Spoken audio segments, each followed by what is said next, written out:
Bilang pagpupugay naman sa kababaihan ng People's Television Network of PTV4, kasabay po ng pagdiriwang ng International Women's Month, binuksan po sa araw na ito ang Gender and Development of God Fair 2015. Handog po ng Fairy God Natin to exhibit ang iba't ibang food and clothes booth para po sa mga empleyado ng telebisyon ng bayan. Ayon po kay PTV4 General Manager Albert Bocobo, saludo siya sa kakayahan ng mga babaeng empleyado ng network, gayon din sa lahat ng babae sa mundo.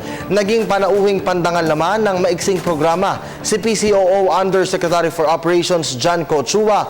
Bilang isang profesor ng komunikasyon, paborito raw niya na talakayin ang genderlex o ang iba't ibang pamamaraan ng pagsasalita ng lalaki at babae. Ang pagkakaiba umano ng dalawang kasarian ay hindi dapat na maging issue, bagkus maging hamon para pahalagahan ng isa't isa.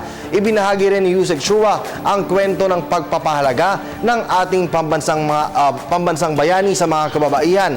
Sa isang sulat, inihayag umano ni Rizal ang kanyang paniniwalang balang araw, hindi na lamang magiging sunod-sunuran ang mga kababaihan, sa halip ay magiging malaya ito at ipaglalaban ang kanyang karapatan para sa ikauunlad ng bayan.